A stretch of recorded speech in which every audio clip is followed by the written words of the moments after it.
வணக்கம். வீட்டுக்கு வீடு, தெருவுக்கு தெரு ஆண்ட்ராய்டு செல்போனுடன் அலைந்து திரிந்து கொண்டிருக்கும் தில்லை தெருவின் துணுக்கு தோரணங்கள் ரசிக பெருமக்களுக்கு அன்பு வணக்கங்க. இன்னைக்கு நம்ம பார்க்க போகிற subject unity is a strength, அதாவது ஒற்றுமையே உயர்வு. இது சின்ன வயசில் 3வது 4வதுல படிச்சிருப்போம். இப்போ எல்லாம் மறந்துருக்கோம். இந்த 2000 கிட்ஸுக்கெல்லாம் ஒத்துமைன்னா என்னென்னே தெரியாது. எல்லாம் ஒத்த பிள்ளைய பெற்று வச்சுட்டு உட்காந்துருக்கறனால அவங்களுக்கு ஒன்றும் தெரியாது. எந்திர கணக்காக தான் அவங்க வாழ்க்கை ஓடுது. ஒன்றும் இல்லைங்க, சாதாரண ஒரு பொங்கல் பண்ணணுன்னாலே அதுக்கு அரிசி, உப்பு, முந்திரி பருப்பு, பைத்தம்பருப்பு, நெய், மிளகு, சீரகம் இவ்வளவும் தேவைப்படுது. இந்த ஒரு பொங்கலுக்கே இவ்வளோ தேவைப்பட்டு அந்த பொங்கலுக்கு தொட்டுக்க சட்னி வேறு தேவைப்படுது. ஸோ வெறுஞ்சோறை எவனாவது சாப்பிட முடியுமா? அப்போ அதோட 4 பொருள் சேர்ந்தால் தான் அது சுவையாக இருக்குது, நாக்குக்கும் நல்லா இருக்குது, உடம்புக்கும் நல்லா இருக்குது. அப்படி இருக்கும்போது நமக்குள்ளே ஏன் ஒரே சண்டை சச்சரவு? பேப்பரை எடுத்திங்கன்னா இந்த வாரத்தில் இவ்வளோ கொலை, போன வாரத்தில் இவ்வளோ கொலைன்னு ஒரே கொலைப்பட்டியல், கலவரப்பட்டியல், கற்பழிப்பு பட்டியல். இதெல்லாம் எதுக்கு? நாம் மனசாட்சி பிரகாரம் நம்ம வாழ ஆரம்பித்தோம்னா எந்த வித சண்டை சச்சரவும் வராது. சாலை விதிகளை மதிக்கிறது, நண்பர்களோடு சேர்ந்து நல்ல விதமாக பழகிறது, உறவினர்களோட கை குலுக்கிறது, இயலாதவர்களுக்கு முடிஞ்ச வரைக்கும் ஹெல்ப் பண்ணுறது, குறிப்பாக ஊனமுற்றவர்களுக்கு ஹெல்ப் பண்ணுங்க. வயதான பெரியவர்களுக்கு, மூதாட்டிகளுக்கு வாசல் இருந்து ஏதாவது ஒரு ஹோட்டல் வாசலில் அவங்க பிச்சை எடுக்கிறாங்கன்னா அவங்களுக்கு உங்களால் முடிஞ்சது ஹெல்ப் பண்ணுங்க. அவங்கள கிரிட்டிசைஸ் பண்ணாங்க.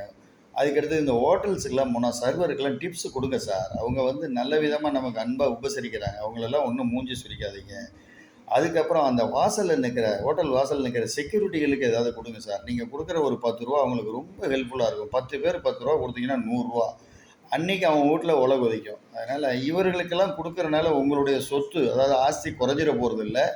இது இன்டெரக்டாக உங்களுடைய புண்ணிய கணக்கில் தான் சேரும். இறை நம்பிக்கை இருக்குது இல்லைங்கிறத பற்றி பேச விரும்பலை. ஒரு நாளும் நீங்கள் நல்லது செஞ்சீங்கன்னா உங்களுடைய சந்ததிகளுக்கு அந்த நல்லதனுடைய பலன் போய் சேரும். உங்களுடைய இறுதி காலங்களும் நல்லா இருக்குங்கிறது இந்த தில்லை திருவின் அன்பு வேண்டுகோள், ஆணித்தரமான நம்பிக்கை. அதனால் இருக்கிற வரைக்கும் நல்லதே செய்வோம். இருப்பதை பகிர்ந்து கொடுப்போம் இல்லாதவர்க்கேன்னு சொன்னோம். நாமெல்லாம் குடியோருக்கும் நம்மனை அஞ்சோம்னு சொன்னோம். அதனால் என்னத்துக்கு தேவையில்லாத சண்டை சச்சரவு இது? அதுக்கப்புறம் சாலையில் போகும்போது இளைஞர்களுக்கும் இளைஞர்களுக்கும் சொல்கிறது என்னென்னா, 2 வீலர் உங்களுக்கு தான், ஆனால் 2 வீலரை ஓட்டிகிட்டு போகிற சாலை இருக்க அது பப்ளிக்கு, எல்லாருக்கும் சொந்தமானது.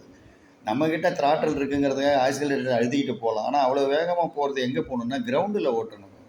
பப்ளிக் ரோட்டில் பார்த்து பதமாக போங்க. நீங்கள் ஹெல்மெட் போடுறீங்களோ இல்லையோ, ஹெல்மெட் போட்டுட்டு என்ன மாதிரி ஆள் ஒழுங்காக போகும்போது நீங்கள் வேகமாக போய் பின்னாடி வர அந்த நாய்ஸ்னால் டக்குன்னு நிலத்தடுமாறிடுறோம். அதனால் அடுத்தவர்களுக்கு இடைஞ்சல் இல்லாமல் நம்ம வாழ்க்கையை வாழறதுக்கு கற்றுக்கணும்.